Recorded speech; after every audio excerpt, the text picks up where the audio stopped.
Negro, said the child.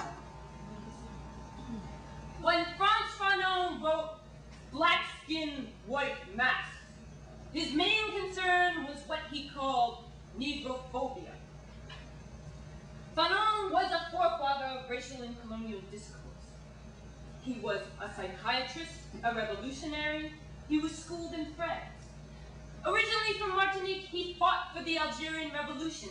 Today we study Fanon both for his original theories and as a primary text.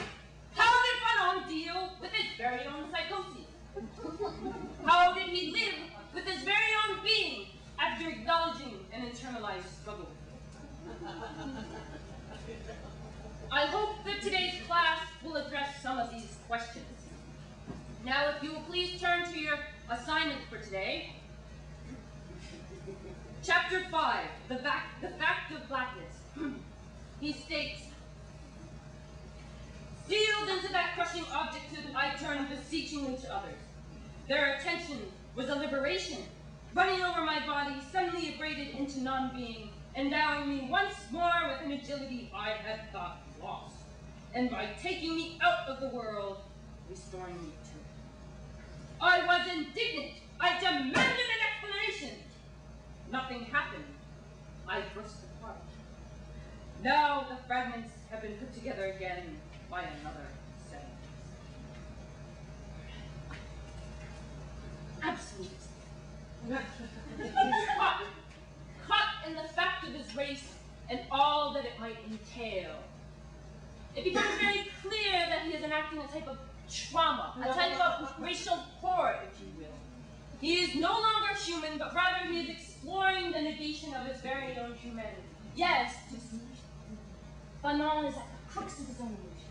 You can see it in his writing. I often encounter clients with this very same hysteria, especially those confronting the fact of their own race. Do you see it? It is a type of plague, if you will. A plague! Do you see a plague? One that is never cured and never goes away? It follows us, them, everywhere, to no end. It is an affliction. An affliction.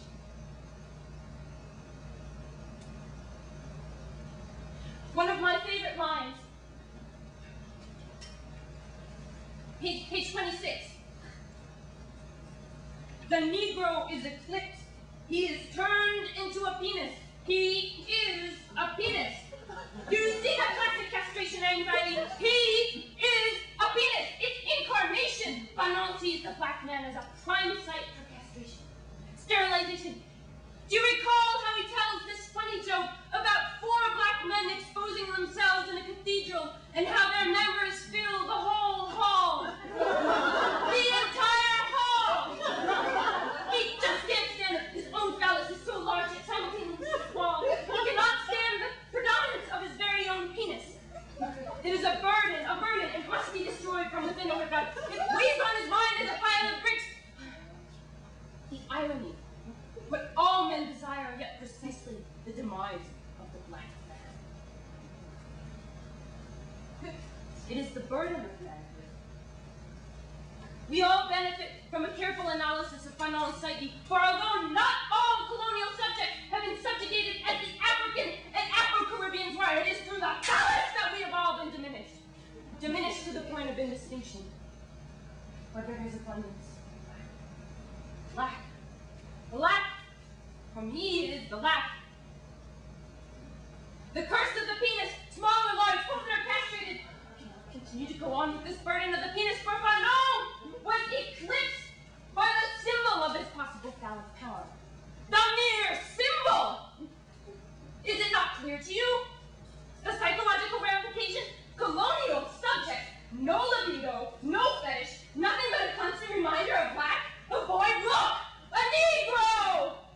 Look, he said, a Negro, Negro! Nothing but a colonial, they say. Mucky we all are. Don't you want a song and dance, a little jingle for your time? Picking any heathen chick, standing your engine jack, goop up to the savage. Nothing but genitals to be feared and mutilated and torn down and cut off. But what if there's nothing to look at? Nothing to see? Does he say, look, Chinaman. Look, a chink. What if instead the child just doesn't see? Nothing to look at. What am I? Do you see?